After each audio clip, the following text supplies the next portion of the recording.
My name is Summer. Right now, I'm on the receiving end of a tirade from my mother-in-law over the phone. Why on earth is the house gone? What in the world were you thinking doing something like this? My mother-in-law complained without listening to my side of the story. She doesn't seem to realize she's the one at fault. I let out a sigh. That must have ticked her off because her voice gets even louder.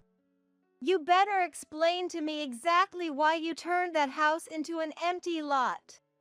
Well, let me start from the beginning. I decide to give my mother-in-law a full account of what led to this. The story takes us back to when I was a college student. My long-lived grandfather passed away, and a dispute over his inheritance had erupted in our family. It wasn't a squabble over money, though. The issue was about what to do with Grandpa's old house. It would cost quite a bit to dispose of it. On the other hand, everyone in the family already owned a house or an apartment. Managing another property, my grandpa's house, seemed too much to ask. That's when the buck passing began. Even though the house was old, it was still livable, and the land it sat on belonged to my grandpa too. Inheriting it could be a good asset, and it seemed perfect for someone wanting to live alone. That's when I volunteered to take over the house. With an enthusiastic "sure, go ahead" from everyone, the old house and land became mine. So, while I was still a university student, I became the owner of a house and land. There were inheritance taxes, of course, but that was a separate matter. I temporarily borrowed money from my parents and worked part-time jobs to pay them back. By the time I graduated from university, the house and land were truly mine. After graduation, I started working at a publishing company. Then, a friend introduced me to a great guy, and we started dating. That's my husband, Robert. Robert agreed to live with me in my grandfather's house. The house was old and not very convenient, but Robert never complained. I appreciated him for that. This is why I enjoyed our newlywed life. However, our blissful married life soon faced an unexpected turn. One day, my mother-in-law visited us and said, "We want to move out of our current apartment. Can we stay here until we find a new place?" Her family included herself, my father-in-law, and my sister-in-law. In other words, 3 people would be moving into our home. I was lost for words. Well, I stuttered, to which my mother-in-law responded with a sly grin. "The contract on our apartment is up soon, and we'd have to break it if we renewed. You'll help us save money, right?" I protested. "But this is all so sudden." But she continued, "I'll help with housework." Sounds good, right? And just like that, I was forced into living with my husband's family. Luckily, our house was spacious and we had rooms to spare. There would be no problem accommodating everyone. And from my perspective, as someone who kept working after marriage, having my mother-in-law help with housework seemed like a good thing. But I couldn't shake off the fear that living together might strain our currently pleasant relationship. "I hope we can get along well," I mumbled. Despite some anxiety, our cohabitation began. However, living together quickly proved troublesome. My mother-in-law and sister-in-law were always goofing around and never helped around the house. Even worse, my father-in-law would come home late at night and demand that I prepare meals. At first, I put up with it, but my patience soon wore thin. "Please help with the housework, mother-in-law. That's what you promised me first," I pleaded. "Did I?" She feigned innocence. Then my sister-in-law chimed in. "How dare you talk back to your husband's parents? You're so insolent for a daughter-in-law." "But this is my house," I argued. "So what if it's your house? You're our daughter-in-law, aren't you?" "Well, yes, but..." Whatever is our DILs is ours, right? I was too flabbergasted to reply. In the end, my mother-in-law and sister-in-law continued their ways. They partied all the time and never lifted a finger to help around the house. I tried talking to my father-in-law about it, but he said, "You're our daughter-in-law, you should respect us." Excuse me? There's nothing good that comes from a daughter-in-law defying her in-laws. It'll just end in divorce and you'll be thrown out. My father-in-law seemed to be under some misunderstanding. Surely, if I were a stay-at-home wife without a job, I would have concerns about life after divorce. But I have a job and own assets such as a house and land. Being told to divorce doesn't hurt or itch me in the least. Besides, whether to divorce or not is something my husband and I should discuss and decide. Not my in-laws. I was irked, but there was no point in talking back any further. I'll take it as a good thing that I understood they wouldn't listen. Anyway, I'll have them leave, I muttered to myself. But it wasn't that easy. When I brought up the subject of moving, both my father-in-law and mother-in-law would change the topic. They'd find this or that reason to keep delaying leaving. Thinking it was strange, I consulted my husband. Do you think they really intend to move out? Now that you mention it, they do seem to be dragging their feet.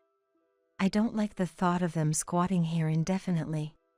They might have a reason. We should look into this. Yeah, let's ask our private detective friend. So, our opinion was settled. At any cost, if we had to pay for the move, we wanted my mother-in-law and sister-in-law out. That was my first wish. About a month after that, one day, when I was about to scold my mother-in-law who still wasn't doing anything, she came out with this first. Summer, I want to apologize to you for always causing you trouble. Apologize? Why don't we take a family trip together? That was her proposal. After moving in, my mother-in-law and sister-in-law had done nothing and left everything up to me. Far from that, they seemed to regret their haughty attitudes and pushing the housework onto me. So they thought they should apologize, it seemed. They discussed and concluded that a bonding trip would be the best. Needless to say, I thought if they felt that way, they should leave. But it was hard to complain to someone who was being humble. I chose a conciliatory approach. Both of us may have misunderstandings. It might be nice to go on a trip. Do you agree? My mother-in-law was so delighted. Then, my sister-in-law, also happy, added, "We were thinking of an overseas trip. Where would you like to go?" "Anywhere is fine." "Well, we'll decide." "Oh, right." Suddenly, my sister-in-law interrupted herself. She turned to me with an apologetic look. "You see, we don't have any money right now." "Eh? You don't have money?" They had no money but proposed a trip. Really, they were exasperating people. That aside, saying that they had no money could only mean one thing. As I was thinking, the exact words I expected came out of my sister-in-law's mouth. "Could you lend us some money?" Just as I was thinking to refuse, my mother-in-law said something unexpected. "Your dad is retiring, so he will receive a retirement bonus. We can pay with that, you just have to front the money for now." By dad she means my father-in-law. Given his age, his retirement was indeed due. Moreover, the retirement bonus wasn't a mere assumption. It's a guaranteed sum of money that will surely come. Although I was slightly suspicious, I thought the money would definitely come in. And the matter we were discussing on our side required a bit more time. So, it might be better to accept my mother-in-law invitation and avoid causing tension between us. So, I accepted the idea of the trip. After that, I was informed by my mother-in-law and sister-in-law that they had decided on England as our destination. The flight departs at noon from JFK International Airport. Understood. And it seems like the trip is going to cost quite a bit. But as we said before, can you front the money for us? Yes, I'll cover it. Even though it was just fronting the money, it was not a small sum. But at this point, I couldn't say no. Moreover, it seems like they've already made the reservation, so I might as well enjoy it. I gave the requested amount to my mother-in-law. Then, on the day of the trip, the meeting time was 3 hours before our flight. My husband, Robert, who had been working the previous day, was staying at a hotel near the airport. Therefore, he was not with me. On the bus heading to the airport, I decided to try calling Robert. At that moment, a call came from Robert's phone before I could call him. Hello, Robert? Are you awake? I spoke, thinking it was my husband. But it was my mother-in-law voice I heard over the phone. Summer, where are you now? Mother-in-law. Yes, where are you? I'm on the bus, heading to the airport. That's unfortunate. We're about to get on the plane now. What? I was confused. Then, my mother-in-law, with a sarcastic voice, dropped this bombshell. Actually, we're leaving at 9. Sorry. You lied to me? It's a family trip, so we're going to enjoy it just as a family. What about my ticket? Canceling right on the day of departure is. That's fine. You were never included in the count. My mother-in-law laughed loudly. Apparently, this was all part of her plan. As I clutched my phone in frustration, my sister-in-law voice came on. Are you upset? You're upset, aren't you? Do you enjoy this kind of thing? It's fun. By now. At that moment, the line went dead with a strange noise. And the call was cut off. Immediately, I called back my husband. I could hear the ringing, but it wouldn't connect. Ultimately, I arrived at the airport just before the flight's departure time. When I asked the airport staff, they said that the plane had already entered the runway. There was nothing I could do but see the plane off. It would take a little over 15 hours for the plane I waved goodbye to arrive at its destination. And my mother-in-law and her cohorts would be back in about 10 days. I had plenty of time. Play games with me, and I'll show you who's the better player. I went straight home. I immediately contacted a demolition company and asked them to tear down my house. I also contacted a moving company to haul out all the belongings in the house. But it wasn't just my stuff in the house. There were things belonging to my mother-in-law, father-in-law, and sister-in-law. And because this was so sudden, I didn't have a new home ready. After some consideration, I decided to use one of the warehouses that was part of my grandfather's inheritance. This warehouse was something my grandfather had used for his business, and nobody was using it now. However, there was a large parking lot in front of the warehouse, which was currently being used by the people in the neighborhood. I had everything moved to that warehouse. After that, I notified my parents that I was going to rebuild the house. My parents asked why, but I told them I'd explain the details later and hung up the phone. I finally had a chance to take a breather when it was late at night. I had just fallen asleep when I noticed my phone ringing. It was an unknown number. And it was early morning, still dim outside. I hesitated, but decided to answer the phone. Hello? Is this Summer? The person on the phone was my husband, Robert. Robert? What do you want now? Sorry. Has your fever gone down now? What? What are you talking about? Huh? I heard you had a high fever and... As I listened more carefully to my husband's story, I could see my mother-in-law careful maneuvers. Apparently, Robert had been told the correct meeting time. In other words, because the meeting time was early in the morning, he had purposely stayed at a hotel near the airport. When he went there at the meeting time, he quickly noticed that I wasn't there. When he asked my mother-in-law about it, she told him that I had gone to the hospital with a high fever. Robert was worried about me, but he thought he couldn't call the hospital. Furthermore, my mother-in-law pretended to be passing on a message from me and told Robert to enjoy the trip. So he thought he would enjoy the trip for my sake and departed without contacting me. But I guess my mother-in-law knew that Robert would call me eventually.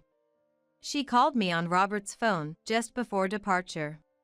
After they had riled me up, my sister-in-law pretended to accidentally break Robert's phone. Robert believed my sister-in-law's words that it wasn't on purpose and forgave her on the spot. But during the flight, he realized something was strange and called me as soon as he arrived at the hotel. You've got to be kidding me. Even my sister was in on it. What the hell are they doing? Robert, are you pissed at what they did? Of course. I was looking forward to going on the trip with you, Summer. So, it seems that Robert had nothing to do with it. If that was the case, I decided to get my husband's cooperation. I discussed the ongoing plan with Robert. So, that's how things are moving, I said. I see, that sounds interesting, he responded. I've prepped everything.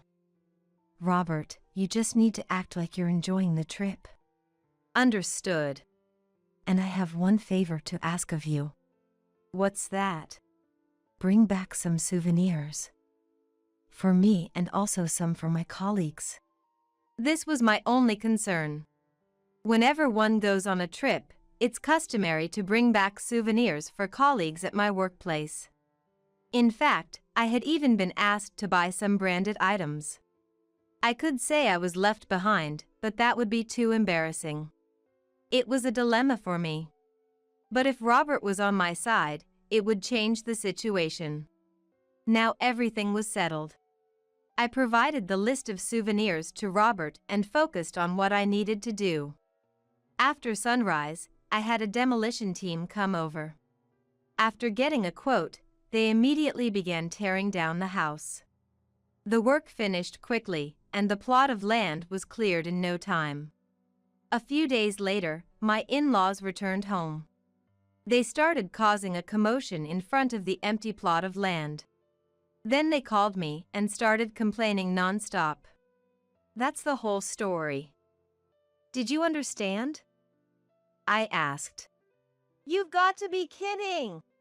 My mother-in-law yelled again. Even so, my mother-in-law was just on the other side of the phone. I wasn't scared at all, so I calmly retorted. Well, it's pointless to say anything now. I've already demolished the house. What happened to our belongings? Did you dispose of them? No, I didn't dispose of them. I'm keeping them. You're nothing but a thief. I'm only keeping them. I'll return them if you pay. Pay? For what? For the trip and the moving costs. You did say you would at least pay for the trip, didn't you? See, you should pay up soon. At that, my mother-in-law fell silent. It seemed she was at a loss for a reply. Then, I heard my sister-in-law whispering from behind her. At once, my mother-in-law asked me energetically. Before anything, I want to know if our belongings are safe. Where did you take them? They are in the warehouse my grandfather used to use.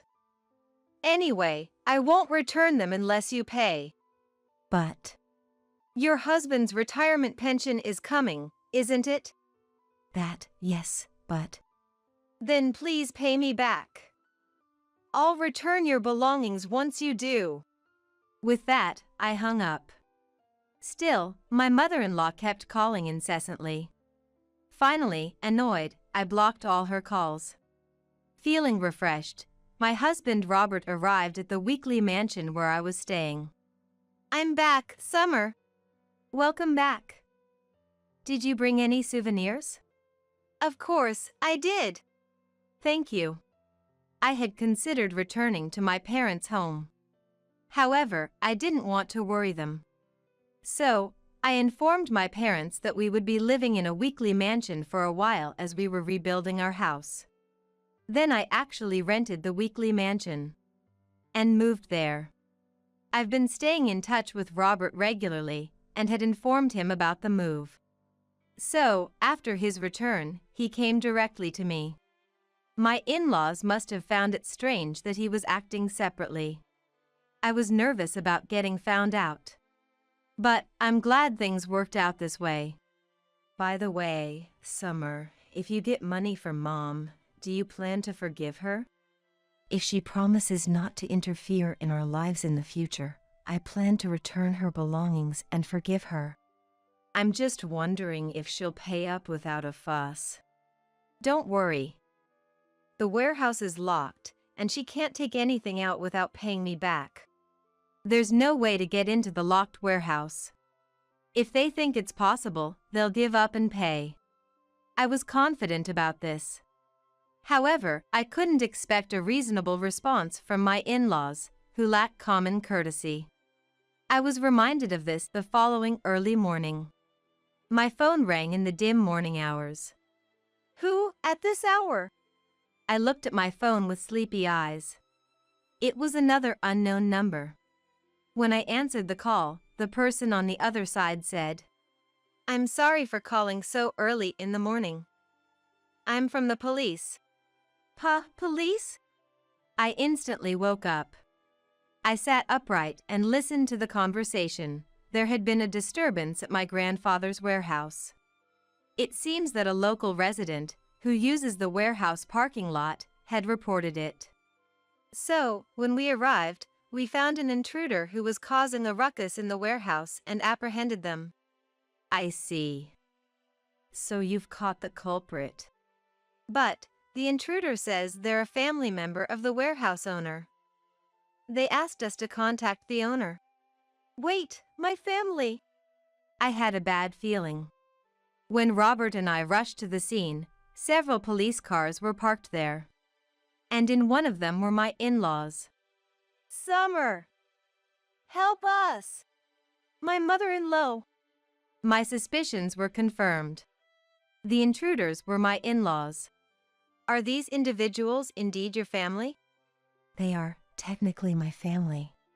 Robert and I apologized profusely to the police officer who arrived on the scene. In addition, we had to bow our heads to the local people who had heard the commotion. After we apologized, we heard my in-laws' side of the story with the police officer present. This was my in-laws' story. They claimed they didn't have enough money to cover the moving and travel expenses I'd asked for. Apparently, they had spent my father-in-law retirement funds on traveling and repaying their own debts. That was challenging enough, but then my sister-in-law chimed in with, I've got a blind date tomorrow. Where are my clothes? After some squabbles, they decided to take just what they needed from the warehouse. That's why the three of them broke into it. But once we got inside, we found photos of us partying with men mixed in with our belongings. This was a result of the investigation I had commissioned. In fact, when Robert and I asked a private detective to investigate my in-laws, it turned out that my mother-in-law and sister-in-law had been goofing around with men.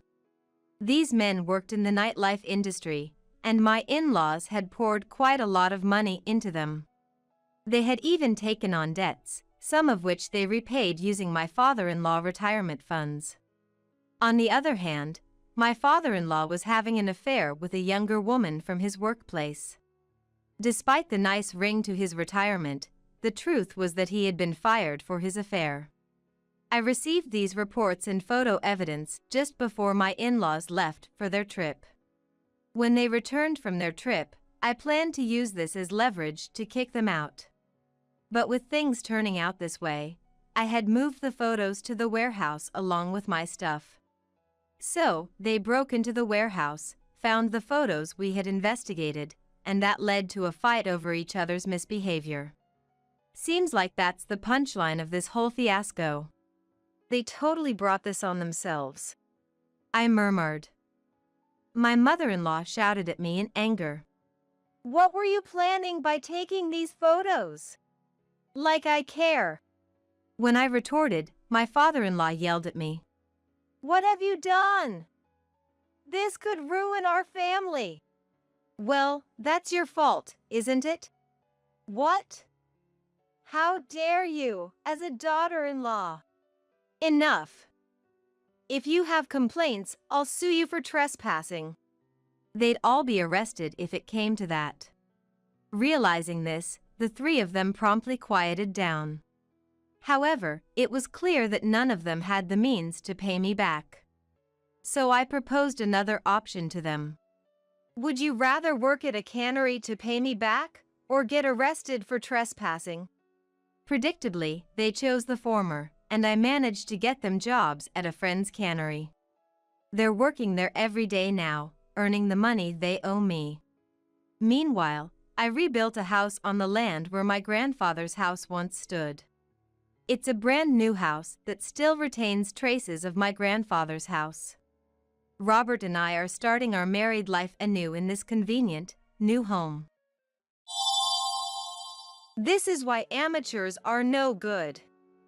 Just don't butt in. But I'll have you know we're professionals. Leave the hard stuff to us. You're still not feeling well, are you? Just rest up for now. Is this what they mean by not letting anyone have a say? At the same time, I feel pity for these in-laws. In our apartment, one of the in-laws was staying over. As their condition improved, we decided it was time for them to go home. Why did it come to this? Let me tell you the reason. My name is Chloe. I'm in my mid-30s. I used to work in an office near my parents' home. Our family consists of 3 people. First, my husband, Matthew. He worked long hours as a sales representative for a well-known company. He's in his late 30s, 3 years older than me, and we're both approaching our 40s. And we have a daughter, Zoe. A sweet, clingy little girl who is more attached to me than to her father. I grew up as an only child and always longed for siblings. Oops, I borrowed my sister's clothes. Or, I'm hiding this so my brother won't take it. I used to envy such casual remarks from my friends. I didn't want Zoe to have such longings, so I aimed to be not just a mom but also a sister or a friend she could talk to about anything. Zoe seems to understand that and really loves her mom. Recently, as Zoe turned 3 and became more attached to me, I started longing for another child, a sibling for her. My husband agreed with my thoughts and encouraged us to try together. Last year-end, we found out I was pregnant with our second child during a checkup. We were both overjoyed. It was a long-awaited event, and above all, I was delighted imagining Zoe's happy face. But I realized we had a problem to consider. Taking care of 2 children meant double the parenting work. It was impossible to look after a still young Zoe, deal with a baby, and work at the same time. So, I decided to focus on parenting. I discussed it with my husband and decided to quit my job. But there was an issue with our living space. We lived in a cramped apartment, which would feel even smaller as the children grew. We couldn't just expand our rented apartment as we wished. I talked to my husband. What about the kids' room? Here, as a kid's room. He seemed to think it was impossible. I thought so too. That's true. His opinion was only natural. Our conversation ended there for the time being. But it wasn't a problem that could just be left unresolved. I always thought about one solution. We should move. I had long wanted to move. But even if we started looking right away, would we find a place that satisfied our family? After some discussions, we decided to build a new house. This way, we could have as many rooms as we wanted and, in the future, turn them into the kids' rooms. However, neither my husband nor I knew anything about construction. While pondering what to do, my husband had an idea. Why don't we talk to Dad and Mom? His words surprised me. At the same time, the faces of those two popped into my mind, and I got goosebumps without realizing it. My husband's parents, my in-laws, live in another state. I heard that my father-in-law has been working in air conditioning since his youth. He's done work not just for office buildings, but also for private new constructions. It's true that they have more knowledge in this area than we do. I can't blame my husband for relying on them. Moreover, my mother-in-law has a similar background, and my FIL is the head of a small air conditioning company. Ever since we got married, I haven't gotten along well with my in-laws. There are various reasons for this. For instance, there was this time we went shopping together. I don't like to waste money. When I make expensive purchases, I check the price, online reviews, compare it with similar products for functionality, and then buy only if I'm satisfied. But the in-laws are different. That day, we went to a department store, and MIL stopped in front of a shop. I want this. She suddenly spoke in a whiny voice, like a little girl begging my FIL. She was looking at an expensive bag from a famous brand. Which one? Let's see. After looking at it for a while, FIL went inside the shop. Wait a minute. I tried to stop them, but it seemed like they were intentionally ignoring me. They quickly picked out and bought items without properly checking the prices. We'll buy some for you too. She said this and picked out several items on her own. However, they weren't really to my taste, even if they were luxury goods. No, I'm fine, thank you. What are you saying? You're just being shy because it's expensive, right? That's part of it, but just accept it, it's a rare opportunity. I refused multiple times. Most people would be happy, but coming from Maëlle, it felt like she was forcing me. FIL then frowned. What's the problem? You don't like me buying for you? That's right. She doesn't like the items I choose. Here we go again. I hate being made to feel indebted. I really am fine, thank you. Come on, just accept it. My husband didn't stop them. In fact, he seemed to encourage it. I prefer to compare and choose on my own. You think you have such a good eye for comparison? This comment infuriated me. I wanted to get angry, but arguing in the store would be pointless, so I talked to the clerk and chose the cheapest wallet. But I haven't used it since I don't feel like it. This is how different my in-laws and I are. Even if we try to discuss things, we never reach a conclusion. I would prefer to live without seeing the in-laws if possible. So please, spare me. If I bring up this topic, they'll inevitably suggest living together. In fact, this issue came up before. Ultimately, my husband respected my opinion, and we didn't go through with it. I made it clear to him that we should never live together. A few days later, I started dealing with a contractor I found myself. The budget was more than I expected, but I was excited about getting the layout I wanted. However, I had to stop the arrangements with the contractor because something happened. Suddenly, I felt ill and had to be rushed to the hospital. The tests showed severe anemia. Due to my pregnancy, I was advised to rest and had to be hospitalized. It's important to take care of my health. But I'm worried about how my husband will handle things while I'm in the hospital. He might call the in-laws.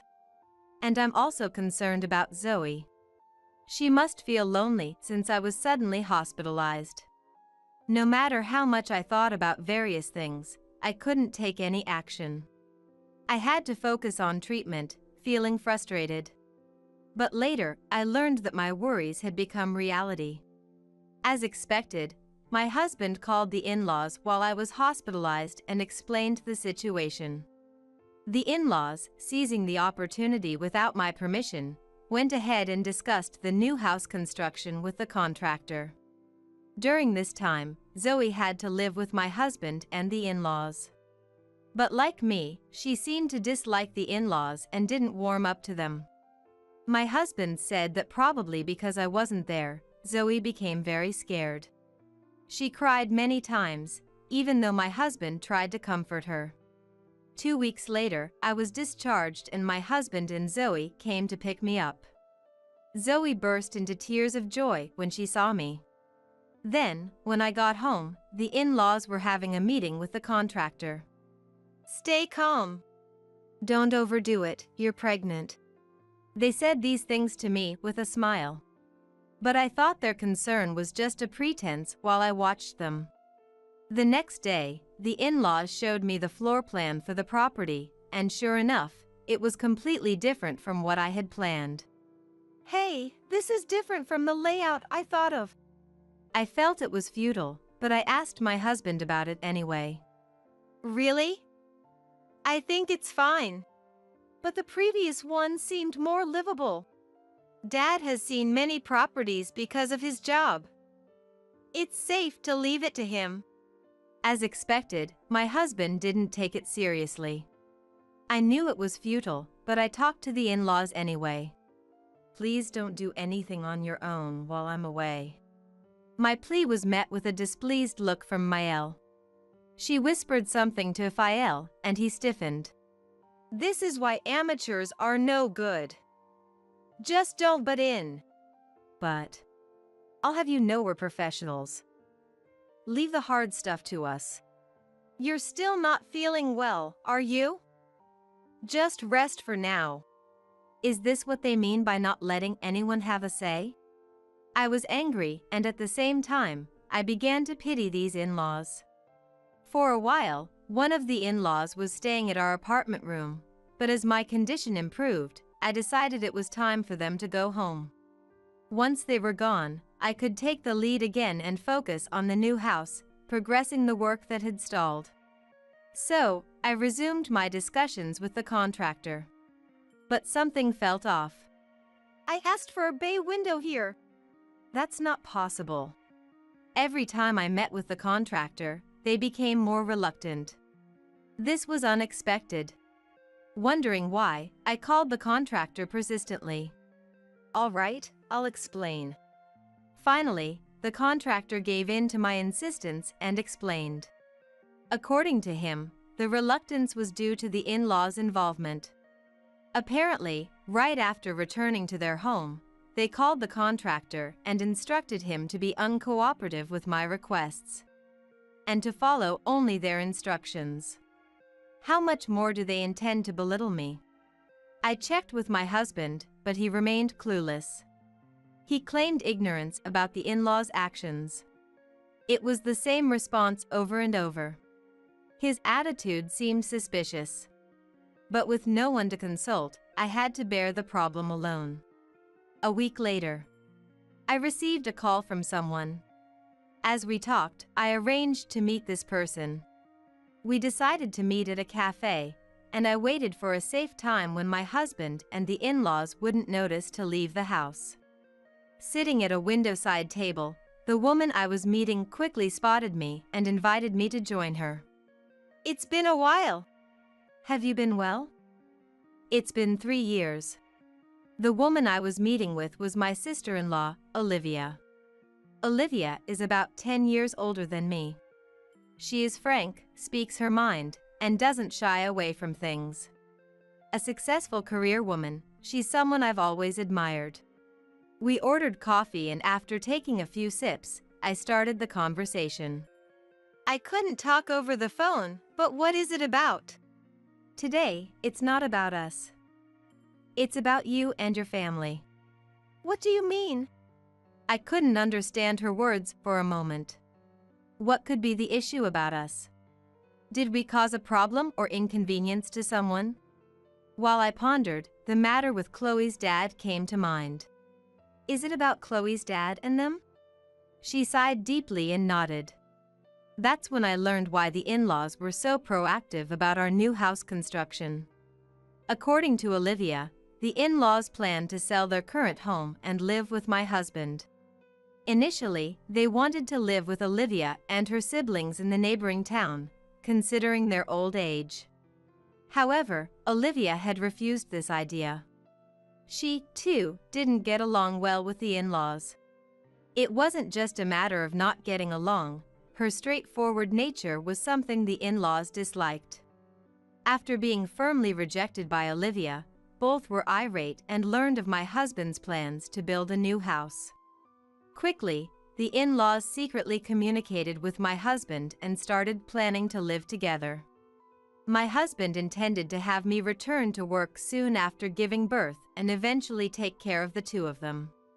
In return, the in-laws would give the money from selling their house to my husband. After telling me everything, "I'm sorry I didn't tell you sooner," Olivia apologized. "It's okay. Please, lift your head." I don't know the details, but this feels like a crime. A crime? Isn't that a bit over the top? Olivia shook her head. Just then, her phone alarm went off. "Sorry, but I have to go. I've got work." She handed me some money and hurried out of the cafe. Is what she told me true? If so, what should I do? I was troubled. Even if I confront my husband with the truth, it would be futile. It would be even less meaningful to the in-laws. After much thought, I decided not to intervene despite knowing the full picture. The due date for my delivery was approaching. I had planned to return to my parents' house for the birth. I was going to take Zoe back home with me and leave the rest to my husband. After moving back to my parents' house, the new home was completed. 5 days after the new house was ready, I started having contractions and had to be hospitalized for childbirth. Unlike with Zoe, it was a difficult delivery, but thanks to the doctor's appropriate care, I gave birth safely. After the hospital, I spent a month at my parents' house for recuperation. Once I felt better, I left the children with my parents and went to our home alone. I wondered about the progress of the move. I had assumed it was somewhat complete. But in reality, my husband and the in-laws had done nothing, probably expecting me to handle it. They seemed to have been eagerly waiting for my return. The in-laws and my husband were chatting happily. I took my husband aside into another room. "What's this all about?" I told you I don't want to live together. While clicking his tongue, my husband muttered under his breath. What? If you have something to say, say it. Maybe this triggered him. His expression changed. "I'm living with them. If you don't like it, leave." So, you won't give it up? "Yeah, I won't. I'll give you custody of Zoe and them, okay?" "Don't say such unreasonable things." "I don't care. Just do your best." But as a housewife, that's probably impossible. Seeing my husband's attitude, which was a complete reversal from when we first got married, I felt disgusted. Understood. So, is this okay? I pulled out a piece of paper from my bag and handed it to my husband. It was a divorce application. I had struggled with the decision because of Zoe and the newborn baby.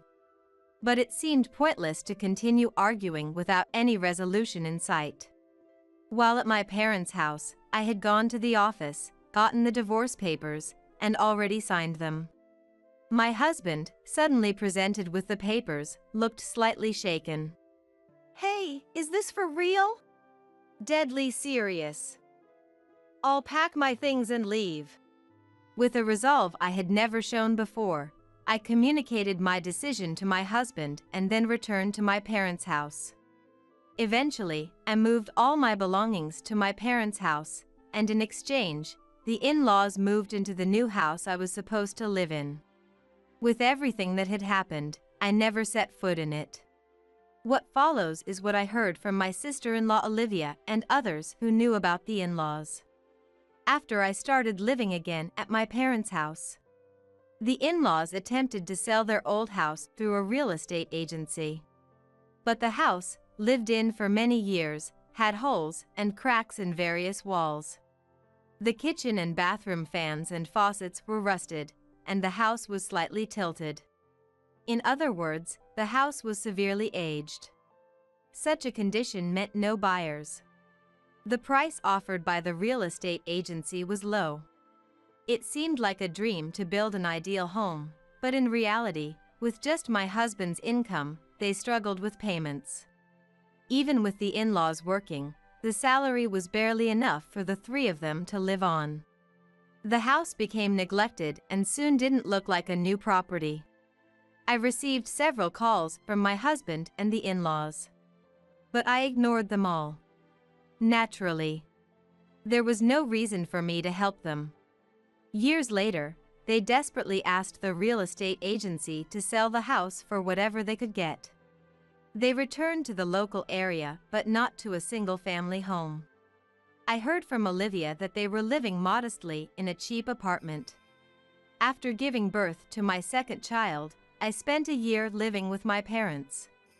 But now, things are different. A colleague from the company where I used to work introduced me to several job interviews. I was offered a position in one of them.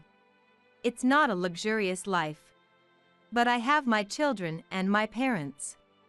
Even without a husband, I feel I can live happily.